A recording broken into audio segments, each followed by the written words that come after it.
Friends, welcome to my channel. आज के video में हम बात करेंगे कि मंडे को बैंक निफ्टी में हम कैसे ट्रेड कर सकते हैं। और इस वीडियो में मैं जो भी बताऊंगा वो सिर्फ एजुकेशनल पर्पज़ के लिए बताऊंगा। और तो इसमें जब भी आप ट्रेड करें तो अपनी खुद की एनालिसिस से पहले जरूर कर लें। तो चलिए देखते हैं। तो सबसे पहले देखिए कि पिछले कुछ दिनों में बैंक निफ्टी ने कैसे क्या किया कि यहाँ पे इन्होंने एक ये इस तरह का एक फ्लैग पैटर्न बनाया और इस फ्लैग पैटर्न को ब्रेक करता है और मार्केट सीधा जाता है ऊपर की तरफ। ठीक है। उसके बाद अगर हम देखें उसके बाद अगर हम देखें कि एक पैटर्न यहाँ पे आ रहा था ऐसे करके, और फिर एक ये एक तरह का बियरिश फ्लैग पैटर्न था। जैसे ही मार्केट ने इस रेंज को निकाला यानी कि 45,486 को, तो ये सीधा फिर मार्केट गिरते हुए नीचे की तरफ आ गया। ठीक है। तो यहाँ पे ये बुलिश जो पहला वाला पार्ट है, ये पार्ट बुलिश फ्लैग पैटर्न था। मार्केट ने इसको क्रॉस किया और ऊपर की तरफ गया। और अगर नीचे की तरफ हम देखें तो ये बियरिश फ्लैग पैटर्न बन रहा था, यहाँ से नीचे गिरा और फिर यहाँ पे 2-3 दिन यहाँ पे इसने टाइम बिताया, और टाइम बिताने के बाद जैसे ये नीचे की तरफ आया तो ये नीचे की तरफ आ गया। ठीक है। अब हम बात कर लेते हैं कि देखते हैं कि कल के दिन में जो मार्केट ने किया था। एक सेकेंड। ठीक है। अब देखिए, अब कल के दिन में जो मार्केट ने किया है, वो मार्केट ऊपर से नीचे की तरफ जो आया है, वो 230 पॉइंट नीचे की तरफ आ गया। और अगर हम देखें नीचे से ऊपर की तरफ जो ये क्लोज किया है इसने, तो वो भी ये उसने किया है 360 पॉइंट ऊपर जाके क्लोज किया है। तो ये रेंज काफ़ी बड़ी बन गई है। अब अगर हम कल के मार्केट की अगर हम हाई देखें, तो वो हाई है 45,118 का, और जो इसका लो है वो है 44,520 का। तो ये काफ़ी बड़ी रेंज में मार्केट फंस चुका है। तो इस तरह की मार्केट जब भी आती है तो पिछले 2 दिनों से अच्छा अच्छा खासा प्रॉफिट मिला है। तो बेटर तो यही है कि मंडे को जब भी हम ट्रेड करेंगे तो काफ़ी संभल के करेंगे और क्वांटिटी काफ़ी कम रखेंगे। इस तरह की जब भी कैंडल बनती है तो इसकी प्रॉपर्टी ज़्यादा ये बन जाती है कि अगले दिन शायद इसके अंदर इनसाइड कैंडल बन जाए या उतना बड़ा मूवमेंट ना देखने को मिले। ठीक है। तो अगर हम देखेंगे यहाँ पे, तो इस कैंडल बनने के बाद जो इंट्राडे का हमारा रेजिस्टेंस निकल के आ रहा है, वो निकल के आ रहा है ये करीब करीब 45,220 से 240 के बीच का निकल के आएगा। 45,220 से 240 के बीच का, यानी कि ये निकल के आएगा, ये 45,220 से 45,240 के बीच में इंट्राडे का ये रेजिस्टेंस होगा। और जो इंट्राडे पे सपोर्ट बनेगा वो करीब करीब बनेगा 44,450 के आसपास का। 44,450 के आसपास का, या 44,440 से 460 भी कह सकते हैं। ठीक है। ये बनेगा इंट्राडे में हमारा सपोर्ट। तो इंट्राडे का ये रेजिस्टेंस होगा और इंट्राडे का ये सपोर्ट होगा। ठीक है। चलिए अब हम देखते हैं टाइम फ्रेम को, हम 15 मिनट करके देखते हैं कि मंडे के दिन में हम कैसे इसको ट्रेड कर सकते हैं। अब इसको थोड़ा हम बड़ा कर लेते हैं।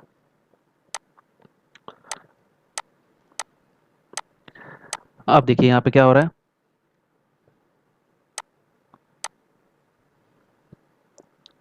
यहाँ पे मार्केट जो है अभी फिलहाल कुछ दिनों से वन वे एक अच्छा खासा प्राइस एक्शन बना के निकला। अब यहाँ पे इसने इसके लो को ब्रेक किया। लो को ब्रेक करने के बाद ये सीधा सीधी यहाँ पे तरफ नीचे की तरफ मूवमेंट दिखा। फिर यहाँ पे इसने यहाँ पे थोड़ा टाइम बिताया। और टाइम बिताने के बाद फिर जैसे ही इसने इसको निकाला, फिर नीचे की तरफ एक अच्छा खासा मूवमेंट आ गया। ठीक है। अब देखिए 4 तारीख की डेट में अगर हम देखें, यानी कि फ्राइडे को एक अच्छा खासा ट्रेंड लाइन यहाँ पे दिख रहा था। ठीक है। ये अच्छा खासा ट्रेंड लाइन यहाँ पे दिखा। और ट्रेंड लाइन दिखने के बाद जैसे ही इसका ब्रेकआउट आया, तो अगर हम ये कैंडल देखें 10:30 से 10:45 वाली, तो बायर इसको ऊपर लेके गए। सेलर ने इसको नीचे करने की कोशिश की, लेकिन सेलर इसको नीचे करने की कोशिश में नाकामयाब हो गए। और फिर एक तो ये ट्रेंड लाइन का ब्रेकआउट था, और दूसरा वो अपने कल के डे हाई के पास भी ट्रेड कर रहा था। यानी कि अगर हम देखें इसको, डे हाई जो था इसका वो यहाँ पे था। ये हो गया इसका डे हाई। ठीक है। रेड वाला है, ये इसका डे हाई है, डे हाई। अभी देखिए, अब यहाँ पे इसने जैसे डे हाई को निकाला तो ये वन वे ऊपर की तरफ गया। वन वे ये 45,050 तक, 45,050 तक तो बिल्कुल कुछ सोचने की बात ही नहीं थी। और 45,050 के आने के बाद एक रेजिस्टेंस डेवलप हो रहा था, और वहाँ पे जाके इसने जो हाई लगाया वो लगाया 45,115 का। ये इसका ये हाई था। ठीक है। ये उसने उस दिन का हाई लगाया। अब ये जो कैंडल बनी है यहाँ पे, अभी मैं इसको हटा देता हूँ तो दिखेगा आपको। ये जो कैंडल दिख रही है 12 बजे के आसपास की, और ये शूटिंग स्टार कैंडल है। शूटिंग स्टार कैंडल बनी वो भी कहाँ पे, एक अच्छे मूवमेंट के बाद। ये अगर हम देखें तो यहाँ से मार्केट वन वे ऊपर जा रहा है, और यहाँ पे आके एक शूटिंग स्टार कैंडल बन रही है।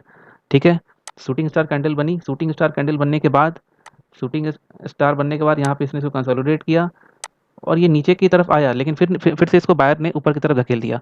ऊपर की तरफ धकेलने के बाद फिर जैसे ही इसने इस रेंज को क्रॉस किया, इस रेंज को यानी कि 44,880 की रेंज को जैसे ही इसने क्रॉस किया, यहाँ भी फिर एक वन वे मूवमेंट दिखा जो कि इसको 44,600 की तरफ ले गया। ठीक है, 600 की तरफ ले गया। और यहाँ तो अगर हम देखें तो 4 तारीख के दिन में जो ट्रेड मिला हमें, एक तो पहले यहाँ पे मिला जो जैसे इसने 755 को क्रॉस किया, और दूसरा एक यहाँ पे देखने को मिला जैसे इसने 44,885 को शूटिंग स्टार के बनने के बाद बायर इसको ऊपर की तरफ ले गए, लेकिन फिर बायर उसमें नाकामयाब हो गए और फिर ये नीचे की तरफ आ गया। तो एक ट्रेड हमें यहाँ पे तरफ मिला जो की तरफ जो कि सीधा इसको 44,866 से लेकर के 44,600 तक लेके आया। अब हम बात कर लेते हैं कि हम मंडे के दिन में कैसे कर सकते हैं इसको ट्रेड, कि क्या प्रोबेबिलिटी बन रही है। मंडे के दिन में जो ट्रेड करने की प्रोबेबिलिटी दिख रही है, एक ट्रेडिंग की प्रोबेबिलिटी तो ये दिख रही है कि अगर ये इसी रेंज में खुले, यानी कि कहाँ खुले वो खुले यहाँ पे 800 और 900 के बीच में। जो फिलहाल जो दिख रहा है वो दिख रहा है 800, ये यहाँ पे 800 और 900 के बीच में अगर ये खुले,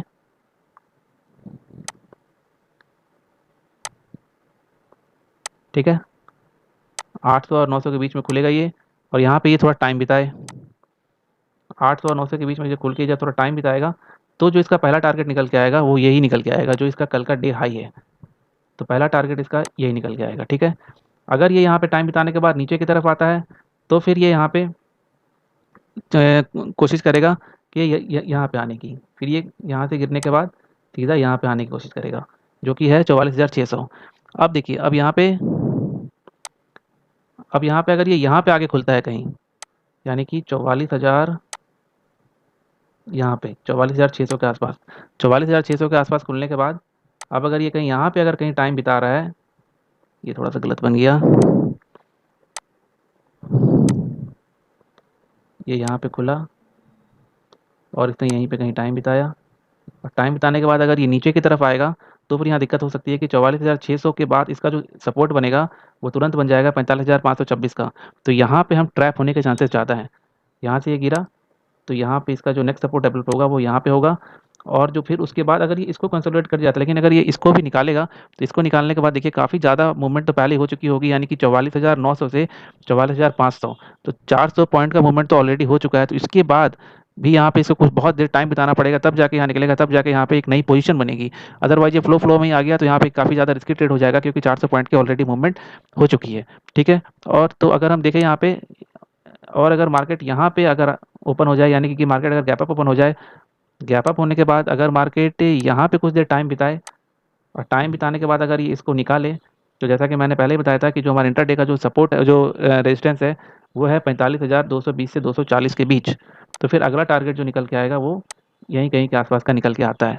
ठीक है, अब अगर मार्केट इससे भी ऊपर कहीं खुल जाए तो फिर हमें शांति से बैठना होगा, प्राइस एक्शन का वेट करेंगे, या फिर कोई सेटअप या कोई रेंज बनेगा तो फिर हम वो देखेंगे। ठीक है, तो 3 तरह की प्रोबेबिलिटी हो गई। एक तो प्रोबेबिलिटी हमें हो गई कि 800 से 900 के बीच खुलेगा, तो जो अगर तो फिर कंसोलिडेट करने के बाद अगर ये इसको निकालेगा तो 45,000 यहाँ तक आएगा।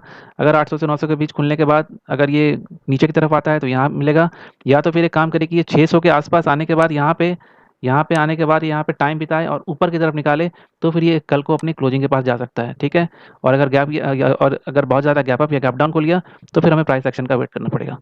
ठीक है, उम्मीद करता हूँ कि वीडियो आपको अच्छी लगी होगी, और अगर ये वीडियो अच्छी लगी तो चैनल को लाइक, सब्सक्राइब और शेयर जरूर कर दीजिएगा। थैंक यू, मिलते हैं अगले वीडियो में।